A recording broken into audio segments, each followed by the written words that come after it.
Hello here from Cologne in Germany and welcome to Binge Watching. My name is Martin and today we want to talk about an historical drama streaming television series called Vikings Valhalla, which I saw on Netflix. It's a spin-off of the original series Vikings and plays 100 years after the events of Vikings. By the way, you don't have to watch the original series Vikings to understand the spin-off. Meanwhile, we reached the second season of Vikings Valhalla, so it's time to look if it is worth watching, if it is as good as Vikings, or is it even better? Let's see. First of all, I can say the level of quality stays constant high, and personally I find the second season of Vikings Valhalla is even more thrilling than the first. The quality of the series is exactly what you would expect of a good season of the original Vikings. Nothing looks cheap, the scenery looks great, the costumes look great, the cast acts absolutely convincing, and we have an exciting plot with a lot of action. That's not the biggest surprise, because responsible for the idea and production were Jeb Stewart, who has written the screenplays for Die Hard and The Fugitive, and Michael Hurst, who made The Tudors and Vikings. So far so good. Now let's talk about the storyline in Vikings Valhalla. So in Vikings Valhalla we follow the adventures of Leif Erikson, his sister Freydis Eriksdottir, and Harald Sirgudsson, who wants to become the king of Norway. Yes, in Viking Valhalla the main figures or characters are all historic figures, but I have my doubts that they are portrayed in a historical correct way.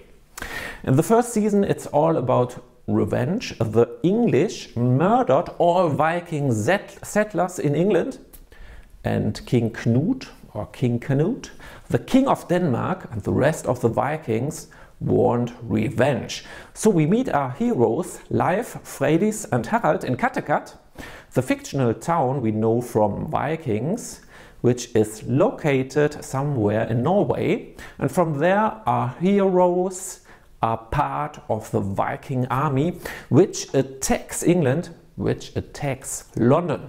And well, for a deeper look in the first season Viking Valhalla, I think you have to watch it.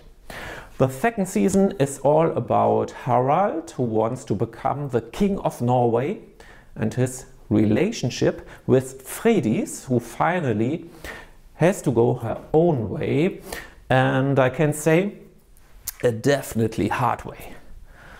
And it's about Harald's friendship with Leif and the adventures they experience together. Sometimes I was reminded of Lord of the Rings, where a group of heroes find together and undergo a lot of adventures. More I don't want to reveal, it's so thrilling I couldn't stop watching, so I don't want to spoil the tension. The spin-off has definitely the same level of action than the original Viking series. The fights were great, the effects were great. Yes, it's a bloody series, but a little bit less than the original. For my taste there was a lack of nudity and sex, but this is only my taste. That doesn't mean that there was no nudity, but in my opinion there could be a little bit more sexiness.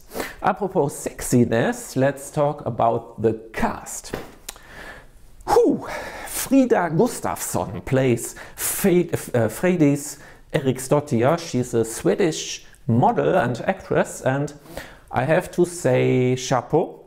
I don't know if you use that word in English. It means to congratulate somebody. Frida is not only the female leading actress because she looks great, because of her model roots. No, I have to say she plays her part absolutely great, and you suffer with her character, Freydis Eriksdottir, especially in season 2. We have Sam Corlett as one of the male leading actors who plays Leif Eriksson. He fits in the series like a duck in the pond, like black and white stripes on a zebra. He's a great actor with a six-pack and a Viking-like body. The face of Sam I recognized, but I had to Google him. And yes, we know him, or I know him, from the hit series Sabrina, which you can also watch on Netflix. Then we have Leo Sutter, who plays Harald Sirgotsson. I never saw him till now, but he was a perfect choice for the series.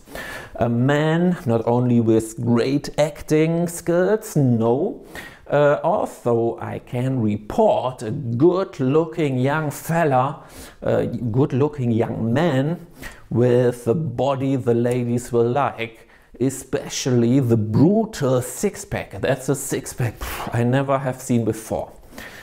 But all the actors fit very good in Vikings Valhalla and their parts.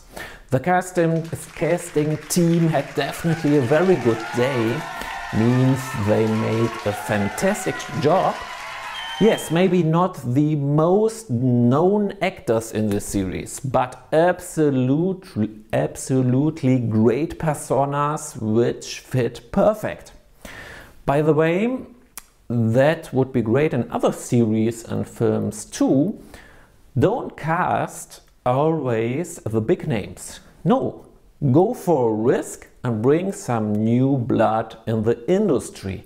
When I have to look Robert Pattinson as the Batman one more time, I have to scratch out my eyes. So, enough, let's wrap it up. I'm a little bit sweaty in English. Ooh, it's difficult. 2 thumbs up for Vikings Valhalla. A great cast and a whole bunch of action. Costumes are great, scenery is great, the plot is well done and is definitely addictive.